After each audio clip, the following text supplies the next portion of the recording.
ಆ ಚಾಮರಾಜಪೇಟೆ ನಮಗೆ ಒಂದು ಬದುಕು, ಎರಡನೇದು ಸಂಸ್ಕಾರ. ನಾನು ಈಗ ಯಾವುದೋ ಒಂದು ಇಶ್ಯೂ ಆದಾಗ ವಾಲಂಟಿಯರ್ ಹೋಗಿ ನಿಂತ್ಕೊಂಡೆ ಅಂದ್ರೆ ನಮ್ಮ ದೇಶದ ಧ್ವಜ ಸರ್, 75 ವರ್ಷ ಬೇಕಾ ನಾವು ಧ್ವಜ ಹಾರಿಸ್ಲಿಕ್ಕೆ?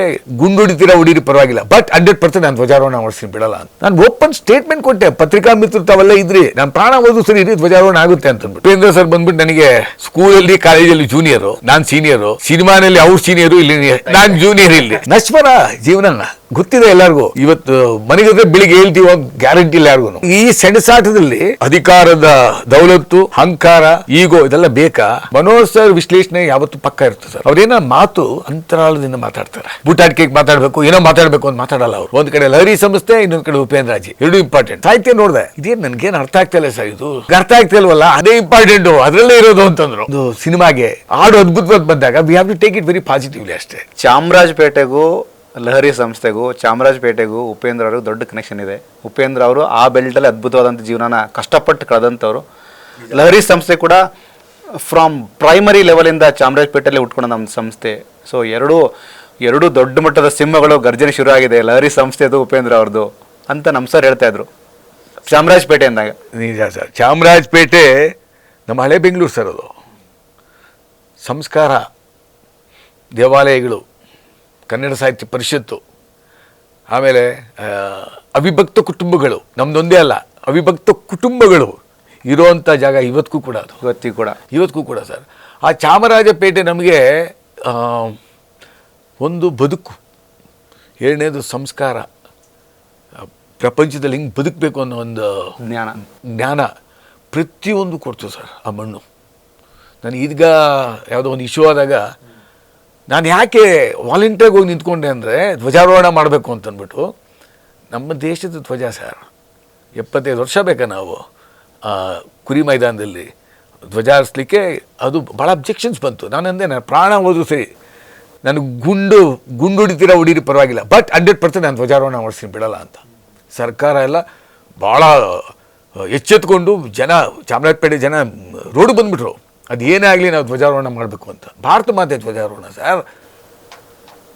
ನಾನು ಓಪನ್ ಸ್ಟೇಟ್ಮೆಂಟ್ ಕೊಟ್ಟೆ. ಪತ್ರಿಕಾ ಮಿತ್ರರು ತಾವೆಲ್ಲ ಇದ್ರಿ, ನಾನು ಪ್ರಾಣ ಹೋದ್ರು ಸರಿ ಇರಿ, ಧ್ವಜಾರೋಹಣ ಆಗುತ್ತೆ ಅಂತಂದ್ಬಿಟ್ಟು. ಕಡೆಗೆ ಆಯಿತು. ಯಾಕಂದರೆ ಆ ಮಣ್ಣಿನ ನೆಂಟಿದೆಯಲ್ಲ ಸರ್ ನಮಗೆ, ಭಾಳ ಭಾಳ ಭಾಳ ಹತ್ರ ಅದು.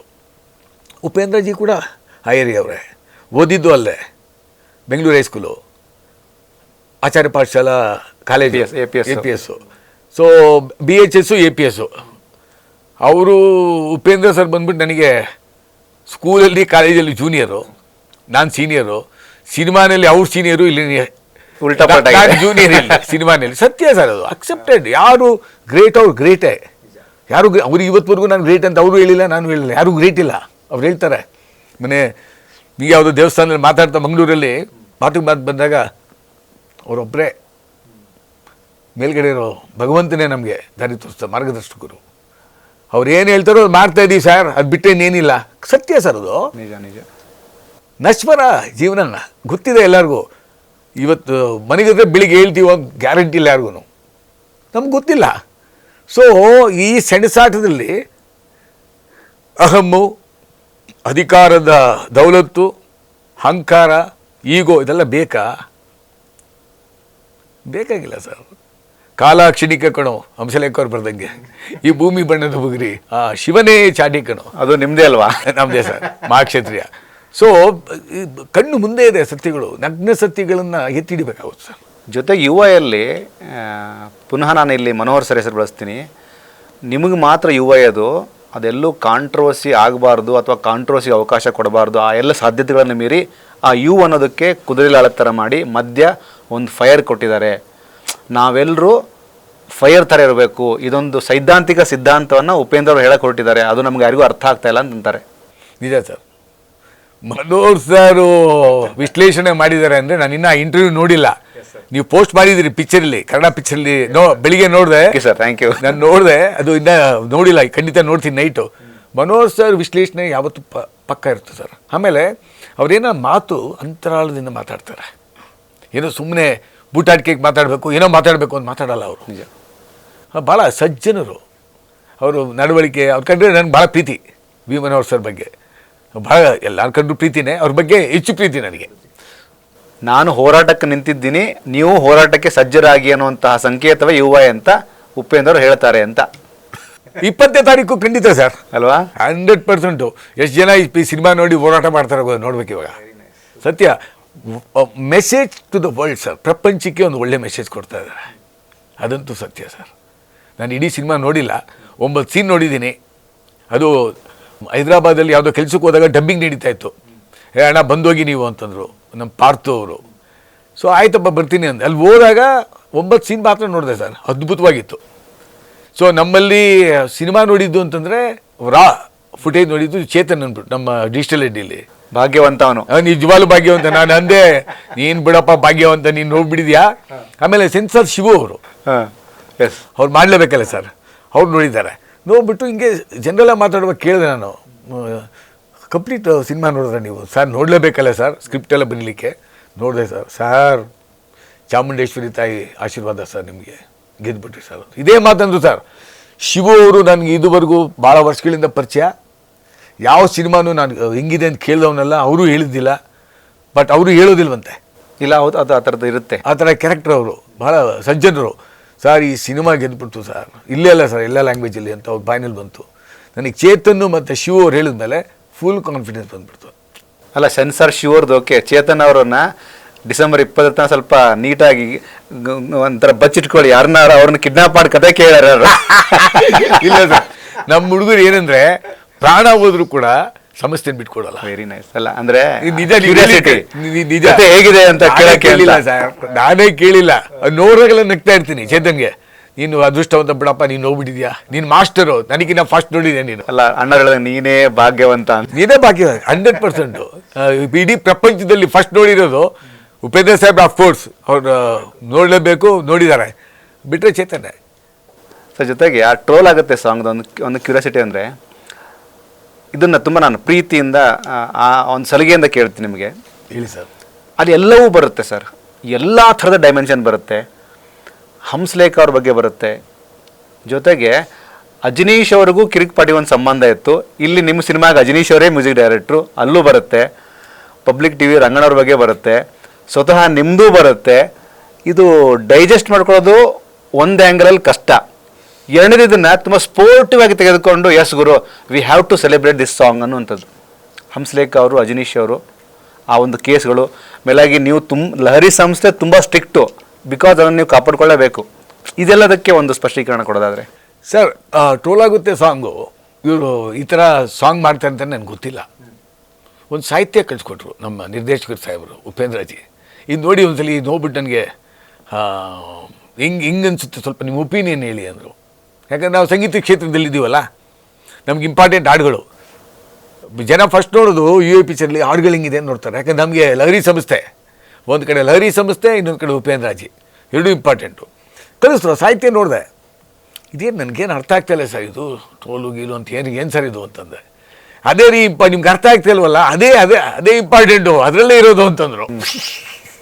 ಆಮೇಲೆ ಶ್ರೀಕಾಂತ್ ಅವ್ರು ಕೇಳಿದೆ, ಏನು ಶ್ರೀಕಾಂತ್ ಇದು ಸರ್, ಒಂಚೂರು ತೊಗೊಂಡೋಗ್ಬಿಟ್ಟು ರಂಗಣ್ಣ ಸಾಹೇಬ್ರಿಗೆ ಒಂಚೂರು ತೋರಿಸ್ಬಿಡಿ ಸರ್, ಹಾಡಲ್ಲಿ ಈ ಥರ ಹಾಡು ಮಾಡ್ತಾ ಇದ್ದೀವಿ, ಏನು ಹೇಳ್ತಾರೆ ಅವ್ರ ಒಪಿನಿಯನ್ನು. ರೀ ಹೋಗಿ ರಂಗಣ್ಣ ಸಾಹೇಬ್ರಿಗೆ ತೋರಿಸಿ ಅಂತಿರಲ್ರಿ, ಏನು ರೀ ಕತೆ, ಕರೆಕ್ಟಾಗಿ ಹೇಳ್ರಿ ಏನು. ಅವ್ರ ತೋರಿಸ್ಬೇಕು ಅಂದ್ರೂ ಕೂಡ ನನಗೆ ಮೆಟೀರಿಯಲ್ ಇರಬೇಕಲ್ಲ ಸರ್, ನನಗೆ ಗೊತ್ತಿರಬೇಕಲ್ಲ ಏನು ಅಂದ್ಬಿಟ್ಟು. ಸರಿ ಹೋದೆ, 5:05 ಕಾಫಿ ಕುಡಿತಾ ಇರ್ತಾರೆ ಪಬ್ಲಿಕ್ ಟಿವಿಲಿ. ಹೋದೆ, ಸಾಹೇಬ್ರೆ ಒಂದು 5 ನಿಮಿಷ ಮಾತಾಡಬೇಕು ಅಂತ. ಬನ್ನಿ, ಏನು ಸಮಾಚಾರ ಅಂದರು. ಸಾಹೇಬ್ರೆ ಇದೊಂದು ಹಾಡು ಯು ಐಗೆ ಬರೆದಿದ್ದಾರೆ, ಸೊ ಈ ಸಾಹಿತ್ಯವನ್ನು ಸಲಿ ನೋಡಿ ಅಂತಂದೆ.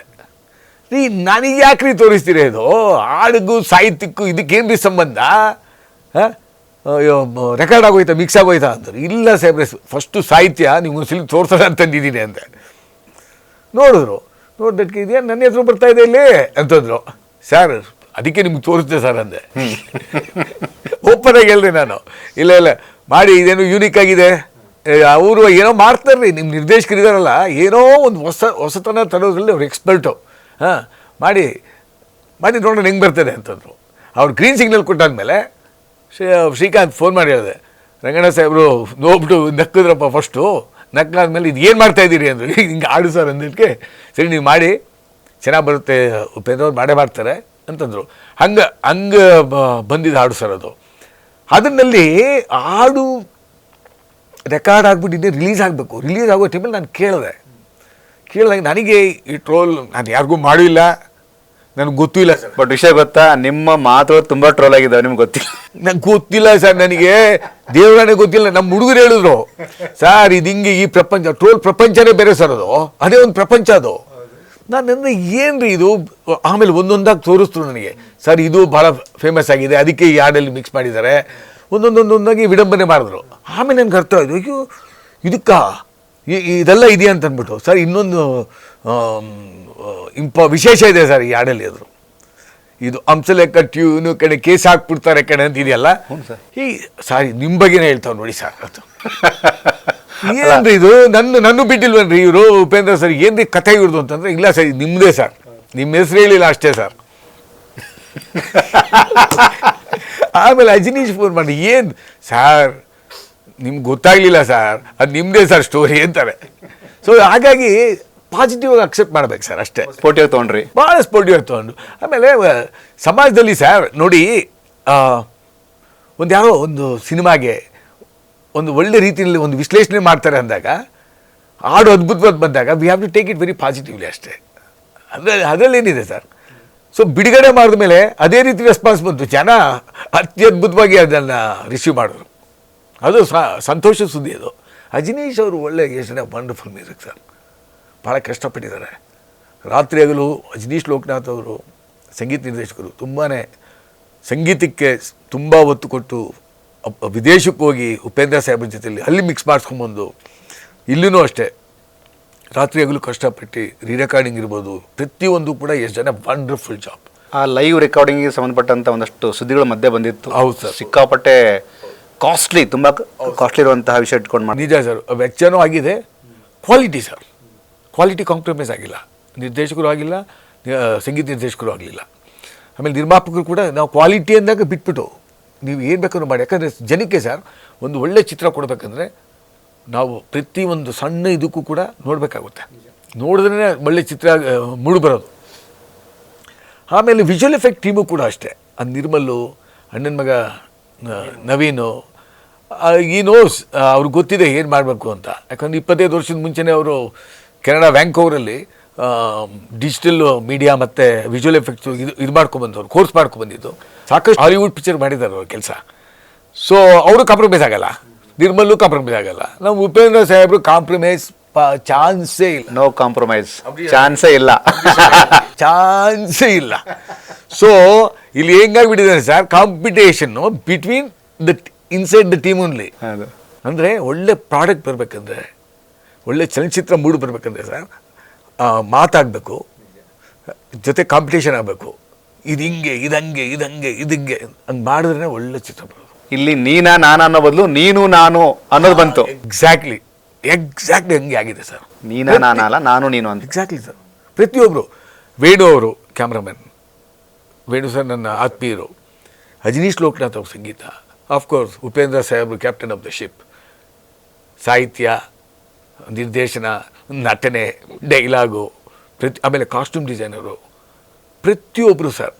ಅದು ಲೈಟ್ ಮ್ಯಾನ್ ಅಂತ ಹೇಳೋದಕ್ಕಿಂತ ನಾನು ಪ್ರತಿಯೊಬ್ಬರು ಕೂಡ ಲೈಟ್ ಮ್ಯಾನ್ ನಾನು ಹೇಳೋದಿಲ್ಲ, ನಿಜ. ತಾಂತ್ರಿಕ ವರ್ಗದಲ್ಲಿ ಯಾರ್ಯಾರು ಕೆಲಸ ಮಾಡಿದಾರೋ, ಯಾರ್ಯಾರು ನಟನೆ ಮಾಡಿದಾರೋ ಎಲ್ಲರಿಗೂ ನಾನು ಚಿರುಣಿಯಾಗಿದ್ದೀನಿ. ಯಾಕಂದರೆ ತುಂಬ ಕಷ್ಟಪಟ್ಟಿದ್ದಾರೆ, 2.5 ವರ್ಷ ಕಷ್ಟಪಟ್ಟಿದ್ದಾರೆ ಸರ್, ಹಗಲು ರಾತ್ರಿ ಕಷ್ಟಪಟ್ಟಿದ್ದಾರೆ. ಸುಮ್ಮನೆ ಏನೋ ಸಿನಿಮಾ ಮಾಡಬೇಕು, ಜನಕ್ಕೆ ಕೊಟ್ಬಿಡ್ಬೇಕು ಅಂತಲ್ಲ, ಟೆಕ್ನಿಕಲಿ ಭಾಳ ಸೌಂಡ್ ಇದೆ ಸಿನಿಮಾ. ಪ್ರತಿಯೊಂದು ಇಂಚು ನೋಡಿ ಕಣ್ಣು ನಿದ್ದೆ ಕೆಟ್ಟಿ ಬೂಟುಗಳು ಬಿಟ್ಟು ರಾತ್ರಿ ಹಗಲು ಕೆಲಸ ಮಾಡಿದ್ದಾರೆ. ಉದಾಹರಣೆ ಹೇಳ್ತೀನಿ, ಉಪೇಂದ್ರ ಸರ್ ಮೊನ್ನೆ ಟೈಮ್ಸ್ ಆಫ್ ಇಂಡಿಯಾಗೆ ಯಾರೋ ಸ್ನೇಹಿತರು, ಸರ್ ರಿಲೀಸಿಗೆ ಮುಂಚೆ ಒಂದು ಫುಲ್ ಶೀಟು ಆ್ಯಡ್ ಕೊಡ್ತಾಯಿದ್ದೀವಿ ಸರ್, ನೀವು ಉಪೇಂದ್ರ ಸರು ಜೊತೆಗೆ ನಮ್ಮ ಸ್ನೇಹಿತರು ಮಗ ಮೂವರದ್ದು ಒಂದು ಫೋಟೋ ಬೇಕು ಸರ್ ಅಂದರು. ಸರ್ ಟೈಮ್ಸ್ ಆಫ್ ಇಂಡಿಯಾಗೆ ಪ್ರೀತಿಯಿಂದ ಫುಲ್ ಶೀಟ್ ಆ್ಯಡ್ ಯಾರಾದರೂ ಉದಯವಾಣಿಗೆ ನಮ್ಮ ಮೇಲೆ ಅಭಿಮಾನ ಇಟ್ಕೊಂಡು ಸಂಸ್ಥೆ ಮೇಲೆ ಕುಟುಂಬದ ಮೇಲೆ ಒಂದು ಫೋಟೋ ಬೇಕು ಸರ್ ಅಷ್ಟೇ ಅಂತಂದರು. ಸರ್ ಅದು ತೊಗೊಳ್ಲಿಕ್ಕೆ ನನಗೆ 3 ದಿನ ಬೇಕಾಯಿತು. ಯಾಕಂದ್ರೆ ಇವರು ಅಷ್ಟು ಬ್ಯುಸಿ, DAನಲ್ಲಿ ರೆಕಾರ್ಡಿಂಗಲ್ಲಿ ಎಲ್ಲ ಕಡೆಯೂ ಇವರೇ ನೋಡ್ಬೇಕು. ಅದು 5 ಲ್ಯಾಂಗ್ವೇಜು ಸರ್, ಎಲ್ಲೂ ಒಂದು ಚೂರು ಮಿಸ್ ಆಗೋಂಗಿಲ್ಲ. ನಾನು ಹೋಗಿದ್ದೀನಿ JP ನಗರ್ಗೆ, ಇಲ್ಲಿಂದ ಡಾಲರ್ಸ್ ಕಾಲನಿಂದ JP ನಗರ್ಗೆ ಹೋದೆ, 1.5 ಗಂಟೆ 2 ಗಂಟೆ ಬೇಕಾಯ್ತು ಸರ್. ಅವರು ಎಲ್ಲೋ MG ರೋಡಲ್ಲಿದ್ದರು, ಬಂದರು. ಬಂದೇಟಿಗೆ ಕೃಷ್ಣಲೇಖ ಅವ್ರಿಗೆ ಹೇಳಿದೆ, ಅಪ್ಪ ಸಾಹೇಬ್ರು ಇಲ್ಲಿದ್ದಾರೆ ಸರ್, 5 ನಿಮಿಷ ಸರ್ ಬರ್ತಾರೆ. ಬಂದರು. ಬಂದೇಟಿಗೆ ಹಿಂಗೆ ಲೈಟ್ಸ್ ಎಲ್ಲ ಆನ್ ಆಗಿತ್ತು. ಏನು ಗುರುವೇ ಅಂತಂದರು. ಏನಿಲ್ಲ ಸರ್, ಒಂದು ಫೋಟೋ ಅಷ್ಟೇ ಸರ್, 3 ನಿಮಿಷ ಸರ್, ಕ್ಲಿಕ್ ಮಾಡಿದಕ್ಕೆ within 5 minutes is back to DI. ಹೊಟ್ಬಿಟ್ರು. ತುಂಬ ಕೆಲಸ ಇದೆ ಗುರುವೇ ಅಂತಂದ್ಬಿಟ್ಟು. ಅದೇ ರೀತಿ ಮೊನ್ನೆ ಸೌಂಡ್ ಮಿಕ್ಸಿಂಗ್ ಹೋಗಿದ್ದಾರೆ ಚೆನ್ನೈಯಲ್ಲಿ, ಬೆಳಗಿನ ಜಾವ 4 ಗಂಟೆ ಬರೋದು, ಒಂದು 2 ಅವರ್ಸ್ ಬಂದ್ಕೊತು, ಮತ್ತೆ ಸ್ಟಾರ್ಟು ವರ್ಕೋಲಿಕ್ ಸರ್ ಅವರು ಸಾಹೇಬರು ಒಂಥರ ಯಂತ್ರೋಪಕರಣ ಇದ್ದಂಗೆ, ಮನುಷ್ಯ ಅಲ್ಲ ಅವರು. ಸಿನಿಮಾ ಮಾಡೋದ್ರಲ್ಲಿ ಒಂದು ಮಿಷನ್ನೇ ಸರ್ ಅವರು.